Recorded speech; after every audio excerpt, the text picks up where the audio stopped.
मनीषा सिंह आपका स्वागत करती हूं लिविंग 24 न्यूज में और आप देख रहे हैं आज की स्पेशल ब्यूरो रिपोर्ट। सबसे पहले तो मैं गणेश चतुर्थी की सभी पत्रकार भाइयों को और यहाँ पे उपस्थित जो भी सारे सज्जन भाई बहन हमारे बैठे हुए हैं सबको बधाई देता हूँ, शुभकामनाएं देता हूँ। और यशस्वी फिल्म्स क्रिएशन की ये पहली फिल्म है जिसका नाम आपने देखा है, पोस्टर पर षड्यंत्र लिखा हुआ है। इस फिल्म की कहानी बहुत ही सशक्त है और मुझे उम्मीद है कि ये फिल्म आम जनता को बहुत ही पसंद आएगी। और इसमें हमारे फिल्म के मुख्य कलाकार जो हमारे हीरो हैं भाई रितेश जी हैं और संजय भाई का भी एक अहम किरदार है इसमें। इस फिल्म की पूरी बागडोर, पूरे निर्देशन का काम हमारे छोटे भाई एच.एस. पवन जी कह रहे हैं, हिमांशु शेखर पवन जी कर रहे हैं। और इनकी पिछले 2 फिल्में बहुत ही ज़बरदस्त हिट गई हैं और इसलिए हम लोगों ने इनको अपनी फिल्म में एक कैप्टन की भूमिका दी है और मुझे लगता है कि ये अपनी भूमिका के साथ न्याय करेंगे और इस फिल्म को भी ज़बरदस्त हिट के रूप में जनता के सामने लाएंगे। बस संजय भाई, भोजपुरी सिनेमा के बारे में क्या कुछ सोचते हैं आप? देखिए, भोजपुरी फिल्म जो है या भोजपुरी कल्चर जो है हमारी देश की मिट्टी का हिस्सा है और यूपी बिहार में बड़ी तादाद में भोजपुरी बोली जाती है और भोजपुरी महसूस की जाती है। इसको बहुत ज़्यादा लाइमलाइट में हम लोग नहीं ले आ पाए थे, लेकिन अभी हम लोगों की योजना है और तमाम लोग इसमें काम कर रहे हैं, भाई लोग हैं जो काफ़ी समय से जुड़े हुए हैं। मुझे उम्मीद है कि आने वाले समय में भोजपुरी बोलचाल की भाषा में भी और लिखने पढ़ने की भाषा में भी बहुत ही आगे अपना नाम करेगी और लोग भोजपुरी से मतलब जो मिठास है भोजपुरी में वो और भाषाओं में नहीं आती है।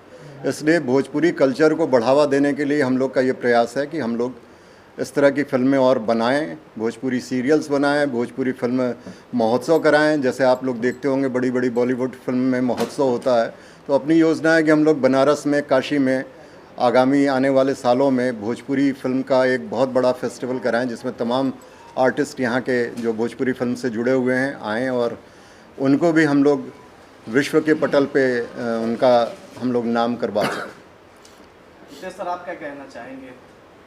षड्यंत्र रचा जा रहा है या षड्यंत्र का तोड़ करेंगे? संजय पांडे जी हमेशा षड्यंत्र करने जाने जाते हैं। सबसे पहले आप लोगों को गणेश चतुर्दशी की बहुत बहुत शुभकामनाएं, बधाई।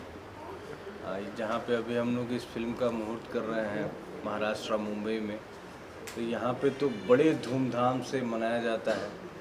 और सबसे बड़ी बात कि इसी दिन, इस पावन दिन को हम लोग अपनी फिल्म का मुहूर्त कर रहे हैं, ये बहुत अच्छा लगा। हाँ, और बड़े भैया संजय गुप्ता जी ने जो बोला, हमारे जो निर्माता हैं, कि एक अच्छी फिल्म, एक जो सामाजिक मुद्दा है,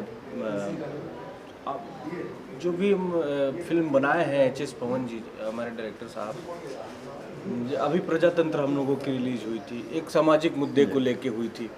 उसके पहले इन्होंने राजा राजकुमार बनाया, तो दोनों फिल्मों को बखूबी निभाया है। और जिस प्रकार से संजय भैया ने इनके ऊपर जो विश्वास जताया है कि षड्यंत्र में कुछ अच्छा कर पाएंगे हम लोग। सबसे पहली बात आप लोग को जानकारी के लिए बता दें कि ये फिल्म प्योर भोजपुरी नहीं है, इसको हिंदी और भोजपुरी को मिक्स करके हम लोग बना रहे हैं। जैसे कि जो हिंदी हम लोगों के उत्तर प्रदेश और बिहार में बोली जाती है, काजी तुमको समझ में नहीं आ रहा है, इस टाइप का हिंदी जो हम लोग का लैंग्वेज है, जिसका अगर हम लोग जो सोचे हैं वो कर पाए तो इस फिल्म षड्यंत्र का पैन इंडिया मार्केट होगा। जो भी हिंदी भाषी लोग हैं, हिंदी को समझने वाले लोग हैं, हमारी इस हिंदी भोजपुरी फिल्म को समझ पाएंगे, देख पाएंगे। और बस आप लोग की गुड विशेस चाहिए कि हम लोग एक अच्छी फिल्म बना। देख रहे हैं स्कूटी पे जा रहे हैं, कैमरे साथ में। क्या स्कूटी नहीं सर, स्कूटर है। क्या जर्नलिस्ट भूमिका में होंगे? जी जी जी, जिस प्रकार से उस पर प्रेस लिखा भी हुआ है, हम लोग रोजगार छीनने वाला है। आपका एक भाई बढ़ने वाला है, आप लोगों के साथ छीनने वाला नहीं है। तो जर्नलिस्ट की भूमिका है। और जिस प्रकार से कहा जाता है कि जो ये मीडिया है ये लोकतंत्र का चौथा स्तंभ है, तो इस समाज के सुधारने में, उसको एक सही दिशा में लाने में, सही पथ पे लाने में मीडिया का बहुत अहम योगदान होता है, बहुत अहम रोल होता है। तो उसको भी हम लोग इस फिल्म में दिखाएंगे। केंद्र में विपक्ष वालों